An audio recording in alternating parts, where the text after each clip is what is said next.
It counts is only effort.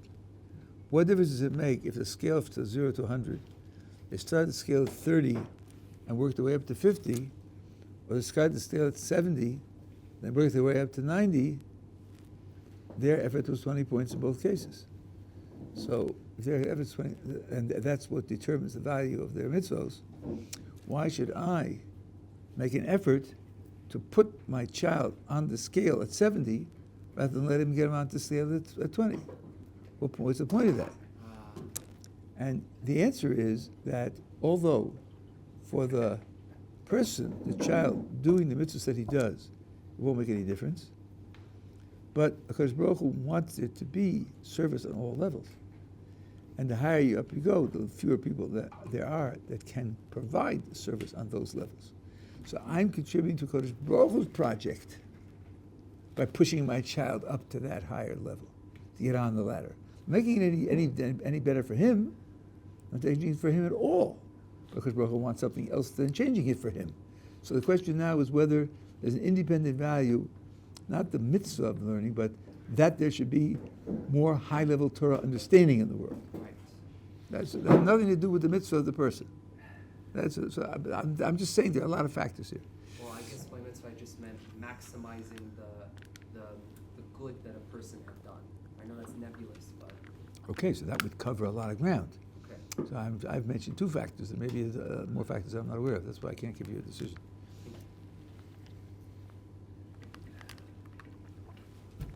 Take Siddurim. I want to show you something.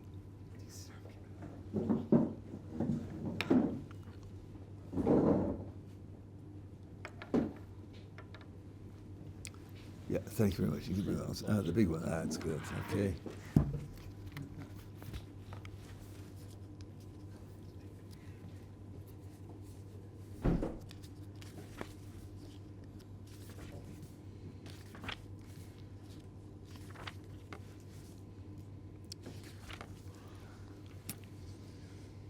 Okay, in the article considered, this edition anyway, you take a look on page 120.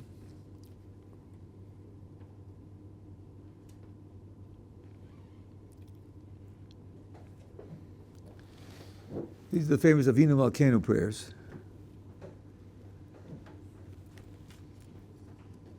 Something like 30 lines, maybe more. And every line begins with Avinu Malkeinu, our Father, our King. But this reference to our Father, our King, is not only found here. If you look back on page 102,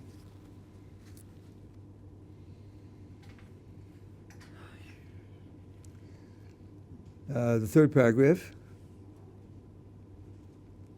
Hashivenu Ovinu l'Sorasecha, bring us back our Father to your Torah. V'korvenu Malkeinu l'Avorasecha, bring us close, our King, to your service.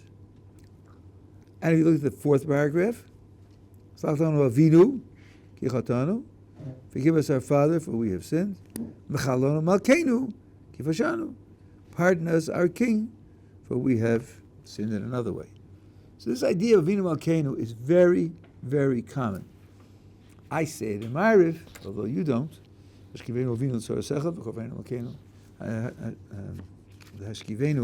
last blessing in Ma'ariv before the Shemona Esrei,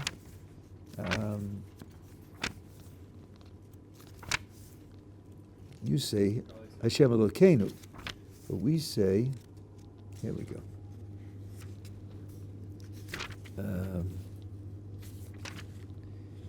Hashkivenu, you say Hashkivenu Shem Elokeinu l'Shalom, v'amidenu Malkeinu l'Chaim. But we say Hashkivenu Avinu l'Shalom, v'amidenu Malkeinu l'Chaim. Avinu v'Malkeinu. So this is something which is found very often in the prayers, and it's always in that order. It's never reversed. So that requires some kind of explanation. The standard explanation, which fits with the words very well, is that Avinu is a reference to HaKadosh Baruch Hu's loving kindness, and Malkeinu is an expression reference to his justice, which was what a king does, supposedly dispense justice. And those are two characteristics of how HaKadosh Baruch Hu runs the world. And then we have to understand why always Avinu would come first. Now, many strands of Jewish thought hold that we cannot describe HaKadosh Baruch Hu, the Creator. We can only describe what He does. The Rambam in Part 1, Chapter 54 of the Guide has a long discussion of this. Ramchal is a Kabbalist, and Gottleib Rishonim on the first page has a discussion of this, almost word for word from the Rambam. The idea that God's essence, so to speak, His identity is beyond all description, all understanding, all conceptualization, all language. But we can't describe what He does. And we can describe what He does because He told us. It's not a question of theorizing or investigating or intuiting. So the importance of the point here is not the source of the knowledge. The point is this can be understood. Whereas His essence cannot be understood, His actions can be understood. Now, an action has certain elements to it, certain components to it. An action is a result of a decision, a willing, of free will. An action has as a component some change that comes about. Something isn't the way it was before. Maybe the motion of maybe the position of your right arm, or maybe what you're thinking about, or something. Or something comes about that wouldn't have come about without the will. The will may be to hold my arm up even longer, though it's very painful. That makes a difference, because if I didn't will, it wouldn't happen. And another feature of action, an essential element of action, is purpose. Purpose is an essential feature of an action. Let me illustrate this to you. You see a person's body moving in a certain way, and you ask him, why are you doing that? And suppose he answers, wrong question. Wrong question. That question has nothing to do with what's going on. I think if he says that, we would have to interpret the motion of his body as a twitch,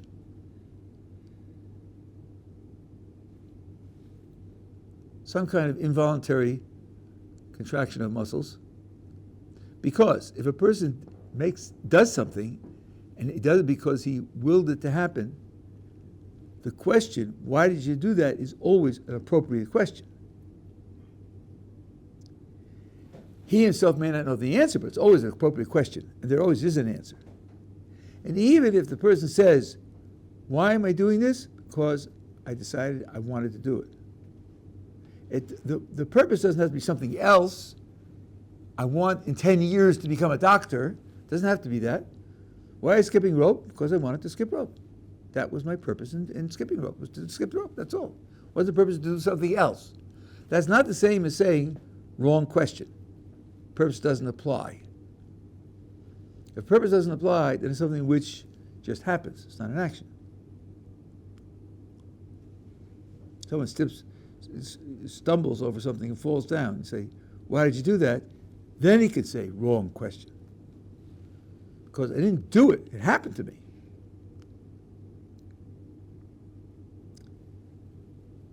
So now, if we are told that we are capable of understanding God's actions, that includes understanding His purposes, at least some of them. Because to understand an action is to know its purpose. That's a very strong conclusion. When you hear, I can understand His actions, maybe you think, I can attribute certain events to His agency. That's true, you can, and that's true, that's important. But knowing that you have access to the purposes of the action, or some purpose, I don't say not the totality of purpose, but some purpose, is a very important realization. Now, how do we relate knowing someone's actions to knowing him? So here the Rambam takes a verse in the Torah and just reads it and draws, I think, a very profound conclusion. Moses says to God, show me your ways. Your ways means the ways of your actions. And the next word in the verse is ve'edacha, and I shall know you. So by knowing the ways of your action, I know you. You are the subject. It's not your house as opposed to you, or your investments as opposed to you, or your coat as opposed to you. No, knowing your actions is knowing you. Now, it isn't knowing the totality of you, but we don't know the totality of anything, not even of a grain of sand. We certainly don't know the totality of another person. The question is not, do I know all of what you are? The question is, do I have information about you? Only information about something that's related to you. When you know about the actions of a person, you know something about the person. You can't slice the actions off the person. Ramchal says this. It's quite a difficult philosophical point. I haven't seen it in secular philosophy at all. The ontological relationship between the actions of a person and the agent. At the first page of the Klali Mishonim, he says this. What's ontological? The nature of something's being. Thank you. You're welcome. So, in a certain way, you could put it this way. Have you ever seen George? Yeah, I saw him playing tennis. What does that mean? I saw him playing the tennis. I didn't see tennis playing going on. I say, Jose, where's that coming from, I wonder? Look at that. Hand is holding the racket. Boy, hitting the ball. I wonder what that is. Oh, yeah, George is sitting in the tower and manipulating a robot by remote control. That's not what you're seeing. You're not seeing the effect of George's control and George's absence. You're seeing George playing tennis. You can't slice the playing tennis off from George's identity. That's the way I would say philosophically what the Rambam is saying for the verse, which says, if you show me your ways of action, I will know you. You are the subject when I talk about your actions. So now we are told that loving kindness on the one hand, justice on the other hand, are modes of divine action. So these are some of the things that I know about the Creator. I know that He acts in these ways. And there are others also, not just these two. But let's stick with these two. Now, you could ask, He acts in both of these ways? Well, are they consistent with one another? Would each of these two ways of acting give you the same outcome in every set of circumstances? Would they dictate the same action in all circumstances? The answer is certainly not. Loving kindness on the one hand and strict justice on the other hand almost never coincide. They almost never coincide. I'll show you.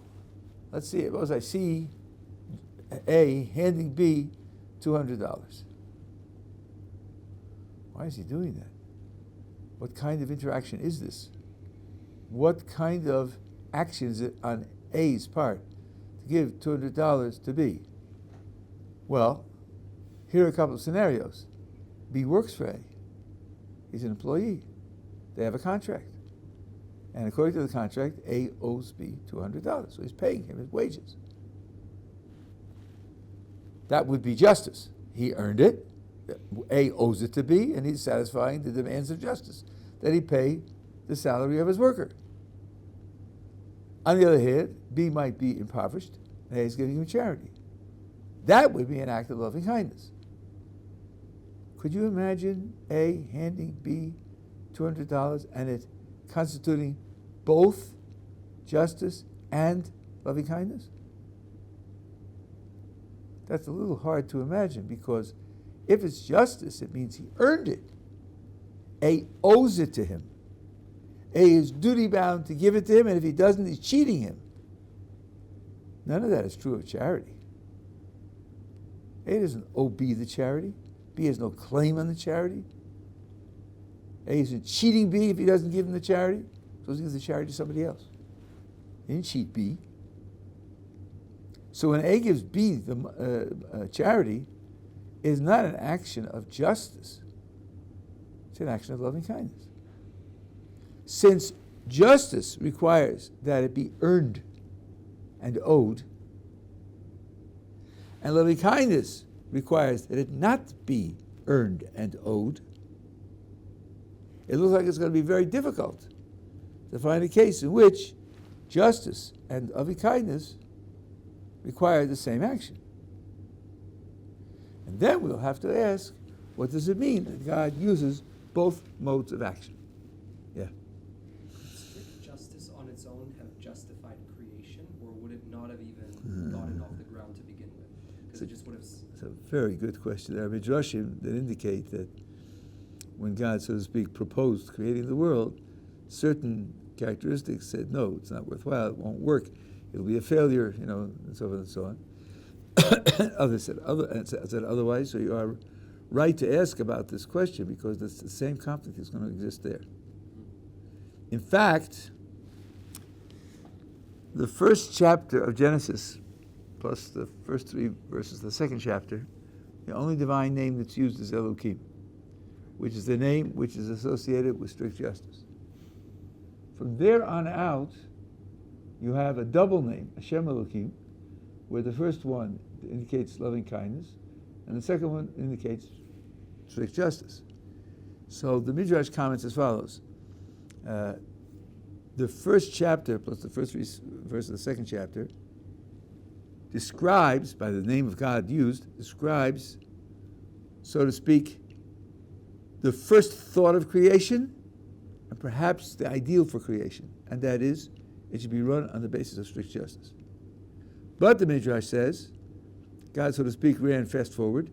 He did a projective analysis and saw that the world wouldn't stand, whatever that means.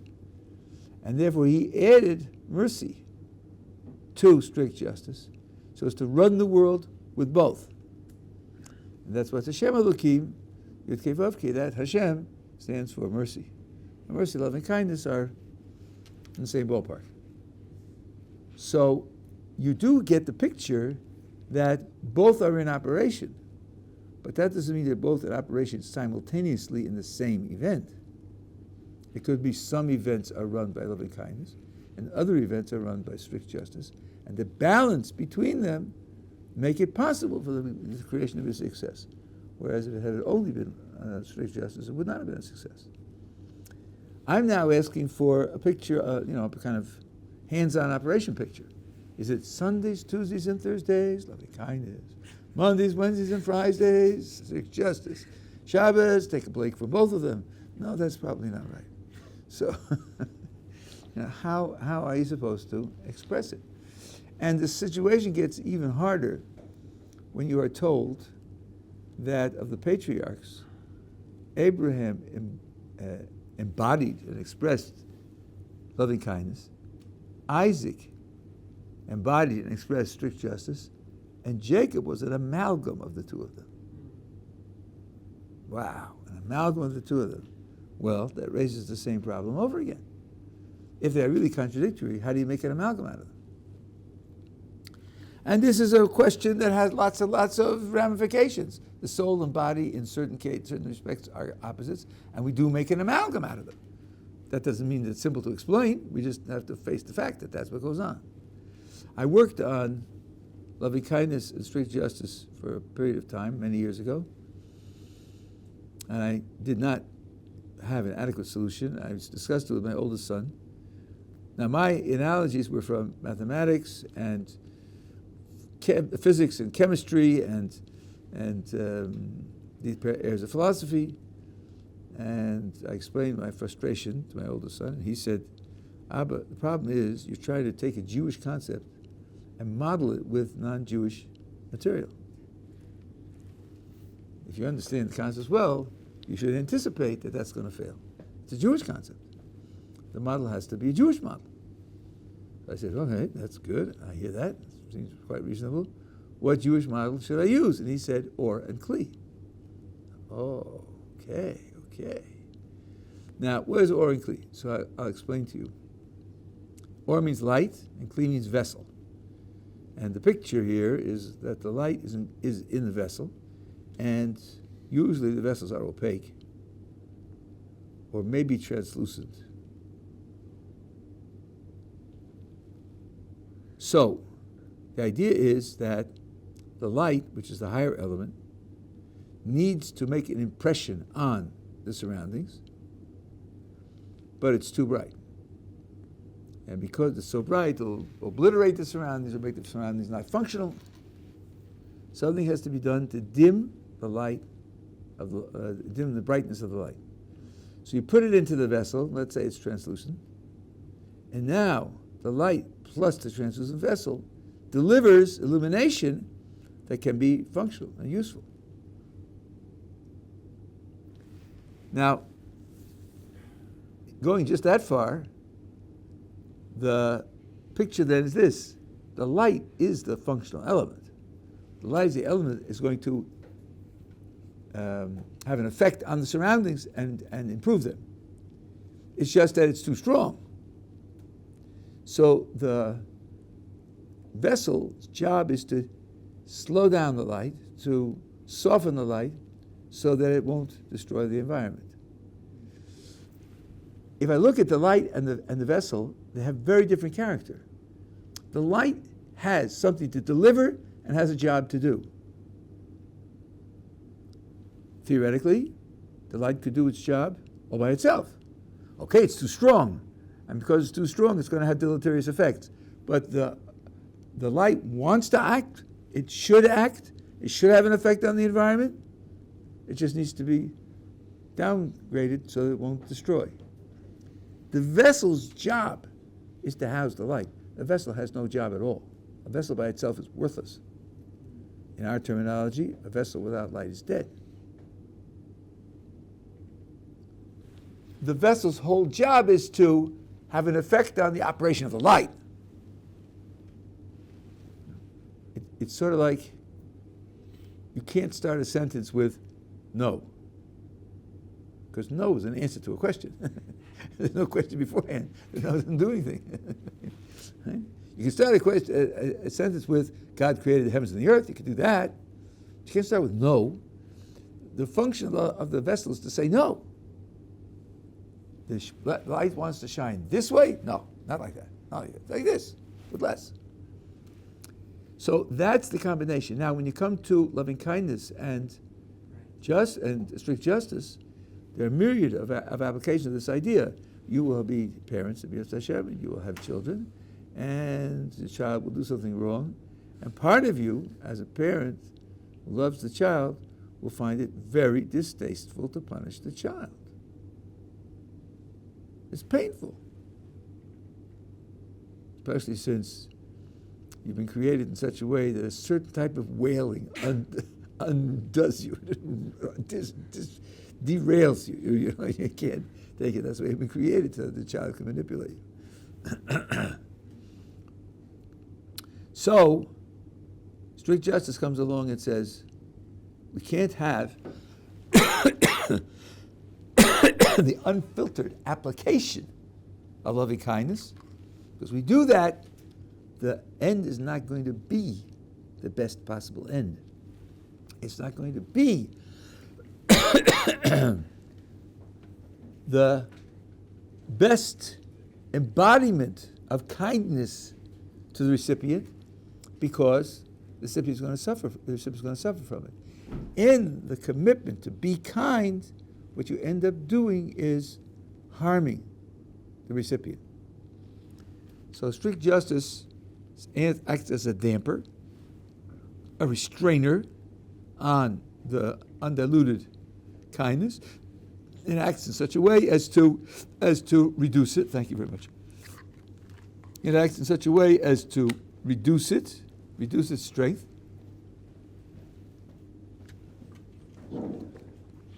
so that the recipient can get the maximum benefit out of the kindness that wants to be done.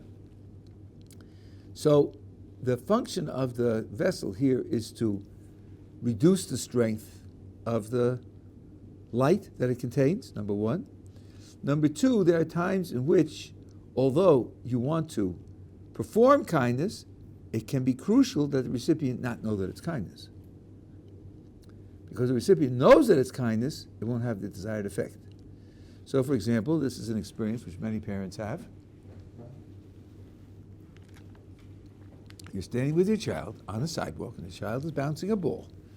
And the ball goes out into the street, and the child starts going into the street without looking either way, and there are cars passing by. You run up, and you grab him, and you pull him to the sidewalk, and now what do? You say, "My dear son, I love you. I love you. Please do me a favor. In the next time, please look before you go into the street, because I love you. I don't want you to get hurt. It would be good for you if you look both ways to go in the street." "I don't think so." I think you start shouting, You almost killed yourself. What's the matter with you? Don't ever do that again." You want to frighten him. You want to frighten him. You want him to be frightened because this is a good thing to be afraid of. Walking out into the street without looking both ways is something to be afraid of, absolutely. And if you project softness and kindness and concern and care and investment, all the rest, while you're doing it, you won't have that effect. So you've got to hide it. What's motivating you is kindness. That's true. But here the vessel hides the identity of the motivation. So those are some of the relationships between loving kindness on the one hand and strict justice on the other. The idea then is that when you see strict justice in the world, you have to know that it is under the direction of and in the service of loving kindness. And now you are in stage one of understanding Avinu Malkeinu, our Father, our King. It's the same person, right? The same person. So he's both our Father and our King. And they're not equal. Because the Father is the embodiment of loving kindness and the King is the embodiment of justice. So when justice is applied, if you know the secret, you know that it's coming from loving kindness. You take it in an entirely different way.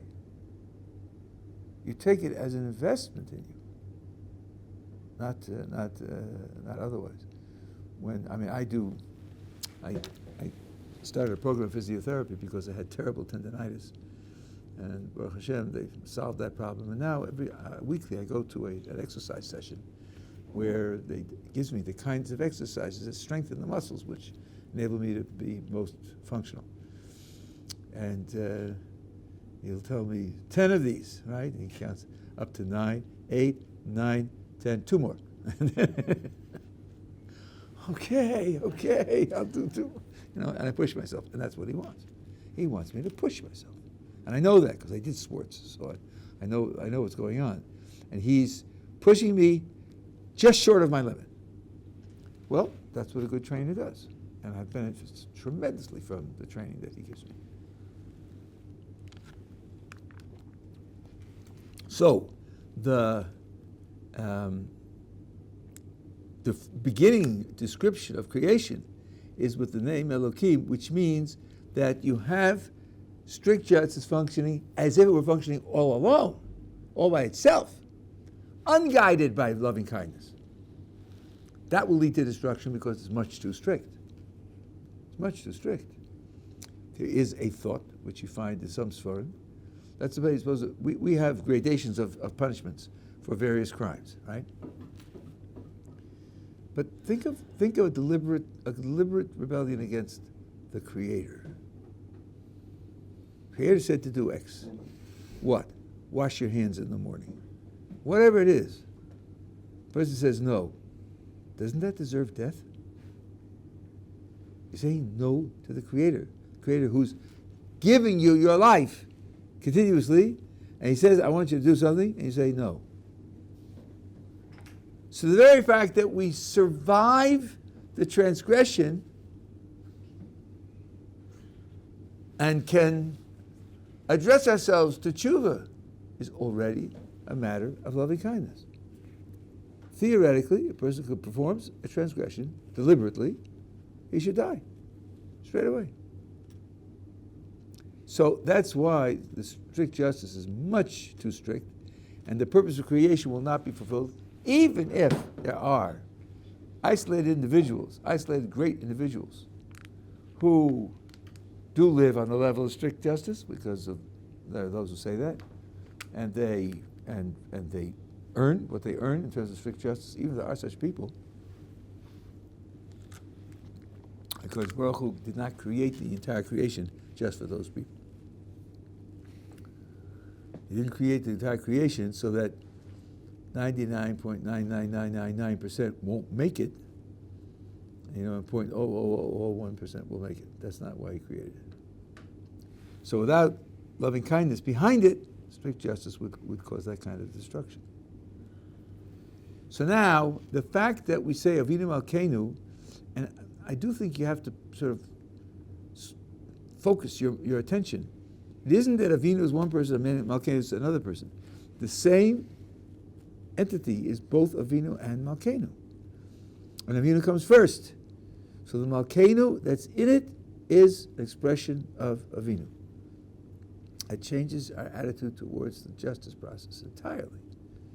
And we will see this when we talk about how Rosh Hashanah is celebrated, and Yom Kippur, but how Rosh Hashanah is celebrated in particular.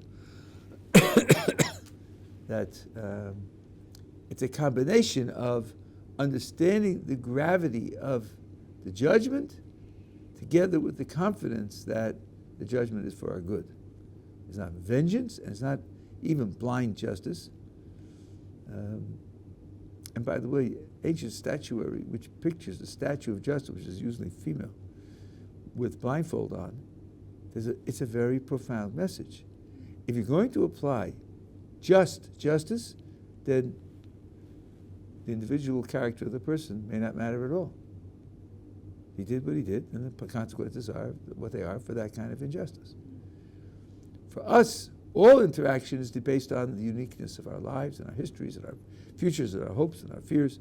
All of that is part of the way in which divine providence interacts with us. It's all taken into account, not just the action that took place. You didn't pay your workers, so your house is going to burn down.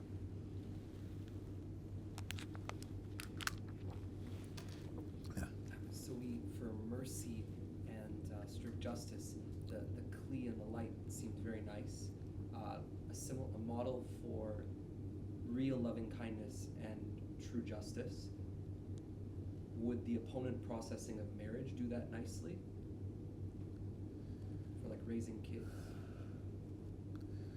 Well, let's think about this for a second.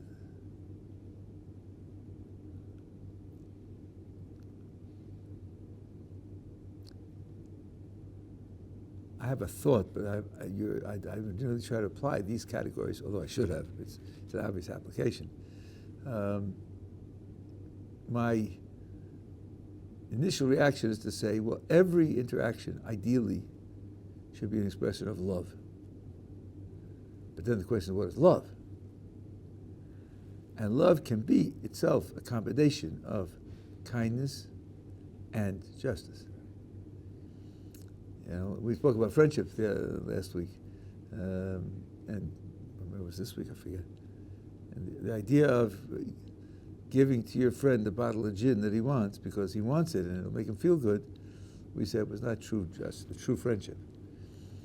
And it wouldn't be true love either. If one of the most precious things in a husband-wife relationship is that this one spouse can speak honestly and sincerely and frankly to the other spouse and say, listen, here's something you need to improve. It may be hard to take initially, but if you don't have that, then you're crippled. How will you know what impression you make on others and what you need to improve? And I learned this, to my great surprise, You probably have heard in medieval Europe, where you're the king, you had someone called the court jester. So you think, oh yeah, well, humor does lighten things, and if you're under great tension, it's good to relax, and so on and so on. No, that's not it at all. The court jester was the only one who could criticize the king by making it a joke. It's a joke! Don't take it seriously. I'm not guilty of treason for making fun of you. Chas v'sholom, it was only a joke. But he can put into the joke sincere criticism of the king, and the king gets feedback that way.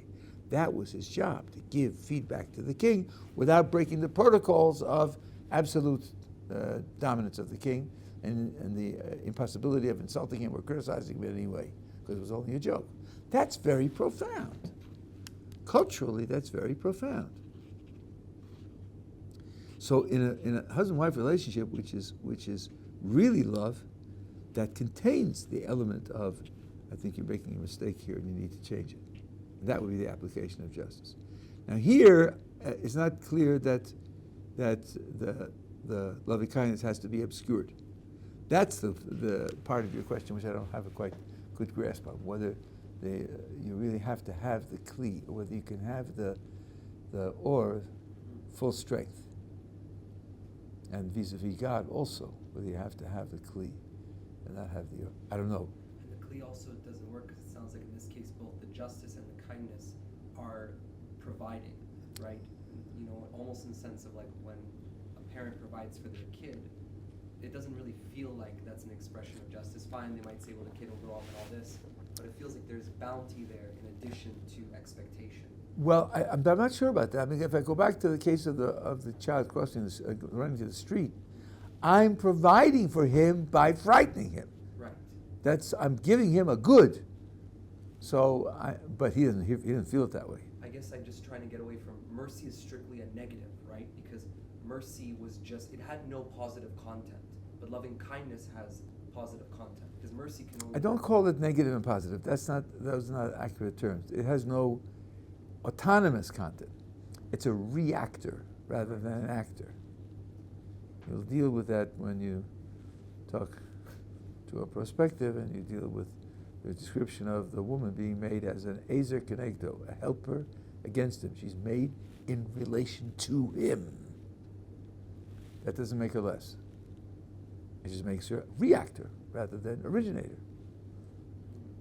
And even that's not true, because she can initiate the interactions in which she helps him and sometimes has to oppose him. She can initiate it, even though her purpose is to react. She can provoke the stimulus for the reaction. She can do that also. Her real contribution is the reaction, but she can set up the circumstances in which she can react. So this is the last thing, Arthur. Yeah. Is mercy and justice maybe a downgrade and artificial pulling apart of the one factor of loving kindness that? I don't want to say that, because loving kindness is one of the two original factors. On the other hand, I think what you're saying has some very, very profound implications. We use the structure of a segel a lot. A segel is two parallel dots, and then a lower dot, although in the Sefarim it talks about the intermediary dot. It has to be lower, it doesn't have to be lower. But the idea is there's right, left, and the center is an amalgam of the right and left. Golly, did anybody have the terrible misfortune to study Hegel? No, thank God, nobody did that. But he had this threefold structure: thesis, antithesis, and synthesis. Have you fallen asleep yet? A thesis means something that asserts, antithesis is something that opposes it, and a synthesis is a combination of the two. That's the 3-point structure that we have. Loving kindness is opposed by strict justice, and then there's some kind of amalgam in the center, right? Okay, Hegel was a religious Christian, and as you know, Christianity is based on a Trinity. Right? All that is fine. So then I thought to myself, well, we have a lot of these segels, There's Chachma Bina Das, Chesed Gvura Tiferes, that's a Chod Yesod. We have these right, left centers in lots of different places. They use it as Trinity. So what's our attitude towards that? Well, here's the answer. Imagine, this triangle, right, left, center, and then another one below, right, left, center, another one below, right, left, center. You have 3 triangles stacked up like that. And then at the top, you have 1 dot above the right, left, in the middle. Aha. What's that? That's where the original right and left come from.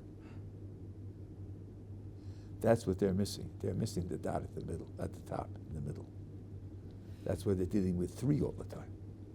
3 is already an offshoot. If you're a real monotheist, you don't start with 3, you start with 1. Or maybe, I don't know Christianity so well, so you tell me that's what they really mean, okay, fine, then they pass the test. I have no ambitions here to criticize Christianity. So in a certain sense, yes, these 2, Chesed and Gevura, are pulling apart aspects of one unity. Now, the description of that one unity is a kind of transcendent loving kindness. Right. Which means then that the lower one has to be more limited in a certain way. And it gets difficult at this point to say things in complete accuracy. At any rate, this is what we have. We have that the purpose of creating the world is loving kindness, and that means not only is strict justice secondary, but strict justice is an offshoot or expression of loving kindness. Now, there are 2 ways to say this, and I want to describe them to you because they sound the same, but they're different. You can say the person did A in order to do B. He did A in order to do B, and that could mean 2 very different things. I'll give you 2 examples, and then I'll describe to you what the concept is. Let's suppose you see me building a tower in my backyard. Wow. Why are you doing that, Rabbi? Why are you building a tower in your backyard? And I say, listen, see that hill over there? I want to be able to see over that hill. So I'm building the tower. When I climb the tower, I'll be tall enough so I can see over the hill. Oh, Rabbi, I understand, although it's a little strange that you're building a tower to see over there. Okay, but that's what you'll find. So now, let's say I finished the tower at 3 a.m. 3 a.m.? If I climb up and look in that direction, it's black. When the sun comes up, then I'll be able to see over the hill. The building of the tower is a means to seeing over the hill. Seeing over the hill is the goal. Building the tower is the means. That's how I make it possible for myself to see over the hill. But building the tower is one thing, and seeing over the hill is something else. It takes place 4 hours later. Okay. By comparison, imagine that you see me building a tower in George's backyard. You see me building a tower in George's backyard. That's passing strange. Rabbi, why are you doing that? I'll explain to you. George did me a gigantic favor, and I feel indebted to him. And I happen to know he wants a tower in his backyard. Now, George is on vacation in Acapulco. I know he's going to be away for a month. That's just enough time for me to repay his kindness by building him his tower in his backyard. So, I'm building the tower in order to repay the favor, right? That's my goal in building the tower. But the instant I have finished building the tower, I have finished repaying the favor. The building of the tower is the repaying of the favor. It's not a means to repaying the favor. And after I finish building the tower, then I'll be able to repay the favor. I can finish building the tower at 10 o'clock, I'll repay the favor at 4 o'clock. No. The building of the tower is repaying of the favor. Building the tower and repaying the favor are two descriptions of the exact same event. It's just that with the description of building the tower, you think, this is really nuts. Gottleib is building a tower in George's backyard. That's nuts. And then I reveal to you that it has another description. And that other description is building is repaying the favor. And under that other description, it's definitely worthwhile. So now, if I say that I exercise justice in order to accomplish loving kindness, there are two ways to say it. One is to say that justice is a means to doing loving kindness. So, for example, I get a job, I earn money, and then I can give charity. Getting a job and working at a job it's a justice setting. I'm working, I'm being paid for what I worked. That enables me to do charity. So then the job is a means to doing the charity. What I think the truth is here is that justice is not a means to loving kindness. Justice is the application of the loving kindness. It's just that under these circumstances, this is how the loving kindness must be done. That's what's been going on. This is the Ramchal's Gilui Yichud versus Mishpat. It's loving kindness guiding the application of justice in such a way that the outcome is kind. So, there's certain systems of political thought now where you don't penalize people, you don't hold them responsible, you don't criticize them, you might hurt their feelings, you might destroy their self-confidence, and so on and so on. It has been pointed out that when you don't require someone to live up to a standard, the signal you're sending is you're not capable of living up to a standard. And that can be a destructive signal.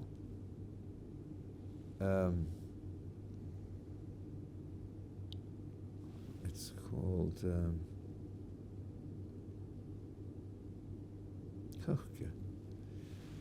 what the Supreme Court just struck down, affirmative action. Right? So there are entrance exams.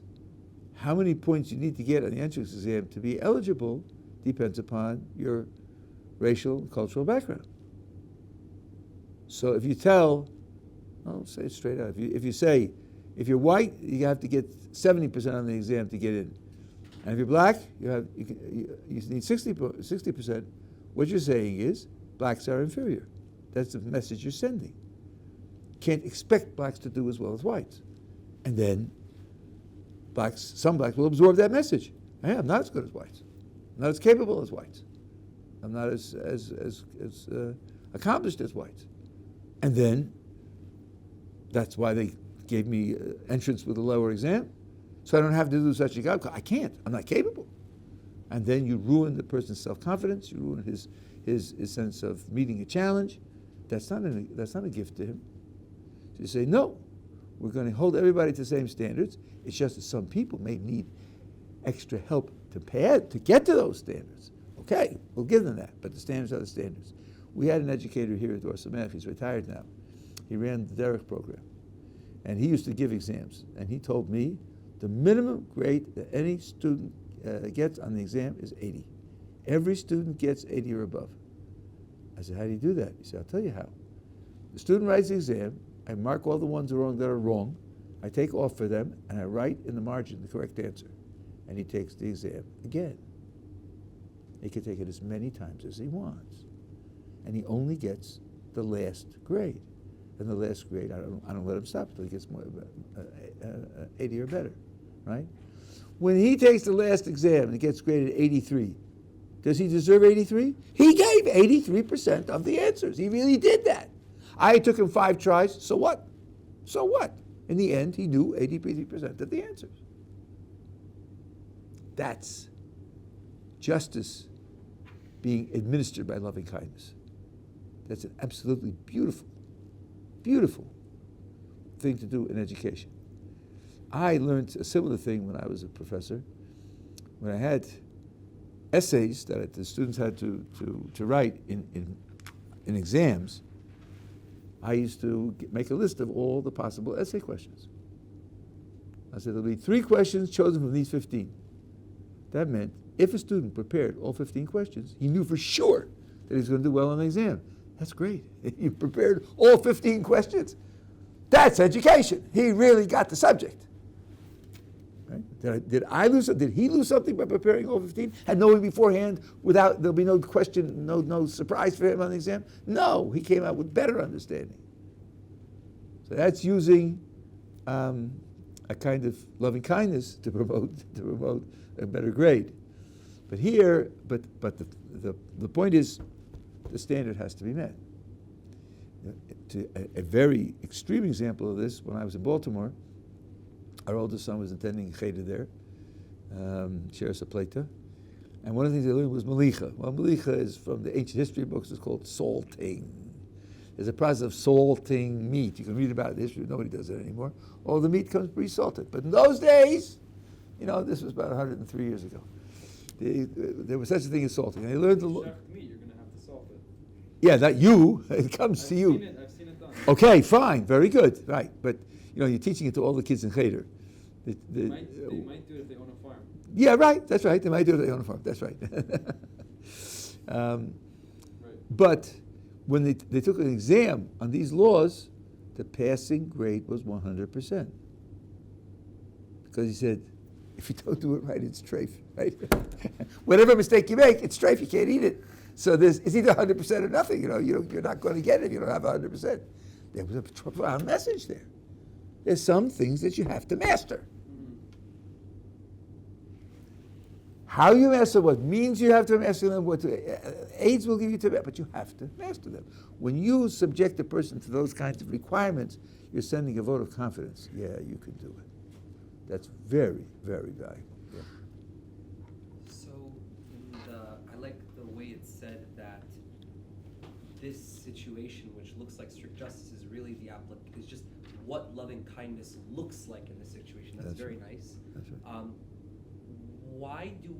What's behind this error of not properly perceiving that, right? Like, why do we, I guess, look at it as unbalanced? Like, we see a moment as too just or as too harsh when that couldn't be. So what's behind this sort of mistake of seeing it as something that it really can't exist as? Well, I would simply just say people are finite and they grow from a condition of almost complete, absolute ignorance, and they deepen their understanding as they go through life. The process of making mistakes and correcting them, in some sense, is essential to education. Ein adam omein alivei Torah elam kei nichshal behem. To master the Torah requires being tripped up by them and correcting mistakes. There's also your midos. It's a very good aid to humility, to have to admit that you were wrong, and it gives you caution and trusting the things that you think you know now. I mean, there are lots of positive elements in that procedure, and the fact that you have limited experience and limited intelligence means that you're going to make mistakes. The Maharal says the reason there's 71 people in Sanhedrin is because people come from such varied backgrounds and have such varied abilities, and everybody's abilities are limited in certain ways. You want to have a large number of people to play off so that you can create some semblance of a complete picture of the subject at hand. So I think that's built very deeply into the human condition. Okay, so that was introduction. You're welcome.